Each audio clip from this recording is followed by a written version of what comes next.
Hello everyone and welcome to my today's presentation about empowering the community multilingual signage impact study. This is Justin and my mentor professor is Dr. Daniel Walter. A little background about this research. I grew up in between China and South Africa, and then when I was in South Africa, I saw a lot of multilingual signs that welcome Chinese immigrants or visitors, and that really made me feel so welcome and I belong there.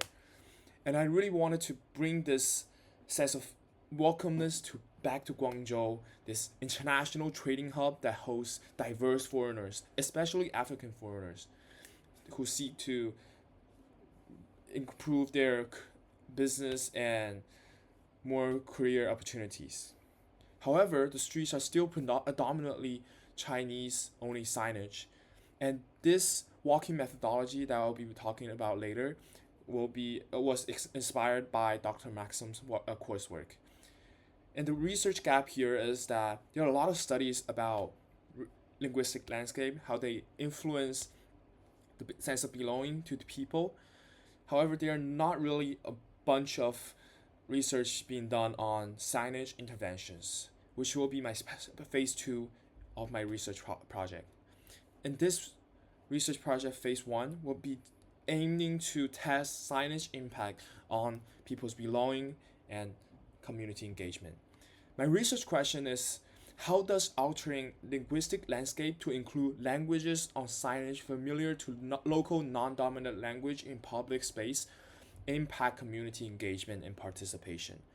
So by that, we'll look into how signs influence people's feeling, to put it in a simple way. Methodology. I will be focusing on Sanyuanli Trading District, which is famous for its diverse population and also a huge international trading hub in Guangzhou, especially near the coastal area. This very international trading center.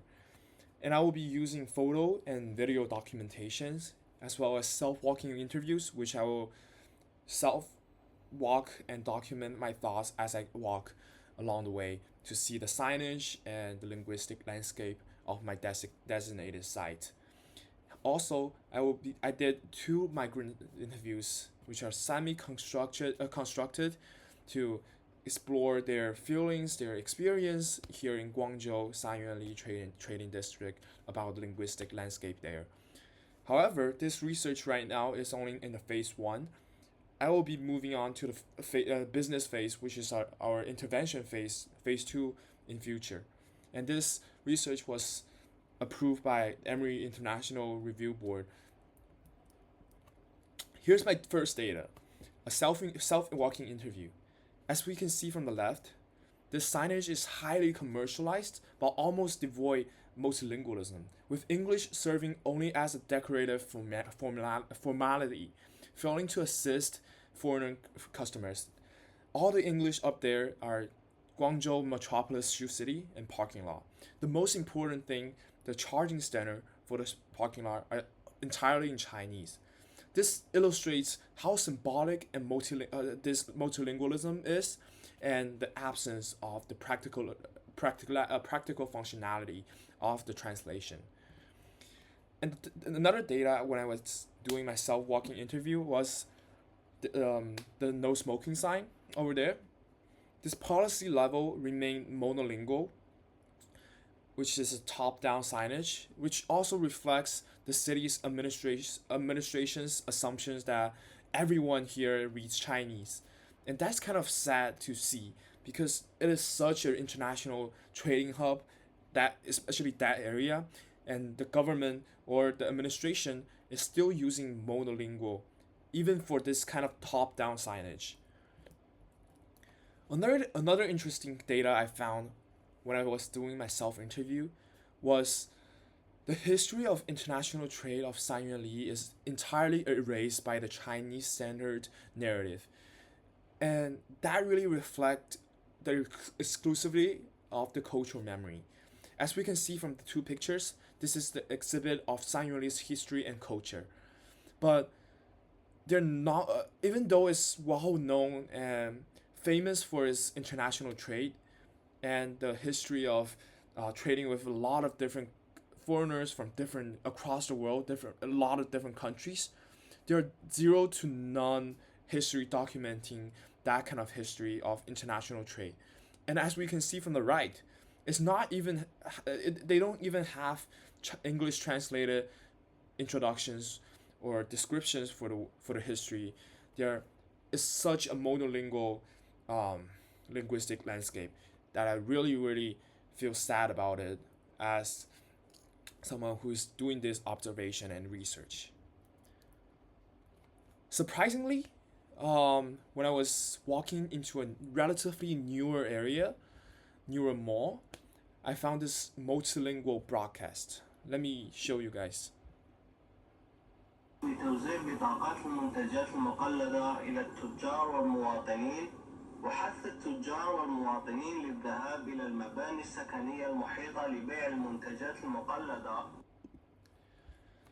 So as we can hear, it is Arabic, I believe, and this really suggests that the authorities, especially that this kind of newer mall, more modern mall, are aware of the international visitors and businessmen.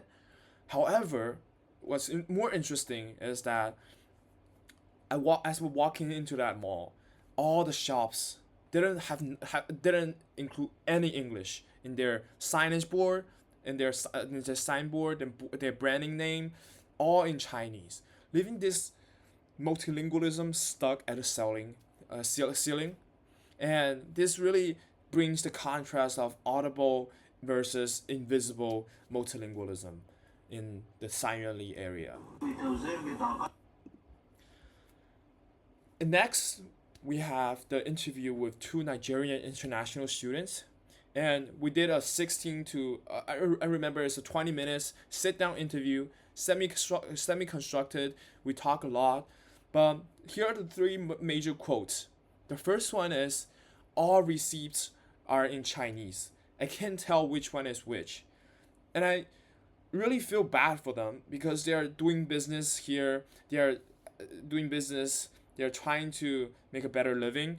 And all this Chinese receipt blur the purchase tracking, and the language mismatch really obscured the trading logistic behind everything they do.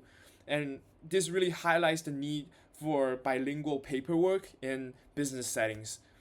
And second quote, the food smelled really nice, but I left because there were no English menu. But I returned the next day. I tried camera translation, but the machine output nonsense dish names.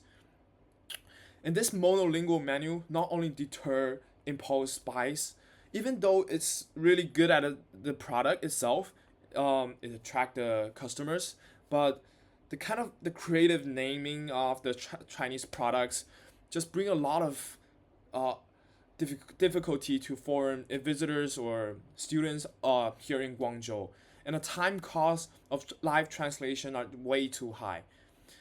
And quote three is, seeing English on their signboard, I could assume that the shop employees could speak a little English, so I was more willing to go in. This really reflects the English signage, really signals the staff competence, and really lowers the entry barrier and boosts footfalls by making such a small change. And simple wording like this makes merely just put English branding name, translation of their English name, will lead to a really big perception change. So in conclusion, the visual signs really match the spoken mix in Li, Guangzhou area, such an international trading hub, which is so pathetic. And the second conclusion is multilingualism lifts every entry confidence and it will boost sales. So this kind of multilingual linguistic landscape is worth interventioning. And the machine translations really fell in business markets and those behind those creative names. For next step, I will interview more business owners and migrants from both sides, both the visitors and business owner here in Guangzhou, China, Chinese owners, for fuller insight, and maybe negotiate with them to redesign multilingual signboards with shopkeepers and maybe pilot some English plus Arabic menus to track impacts of that little change. And thank you so much for listening, and I'm welcome to have a 5-minute Q&A if you guys have any questions.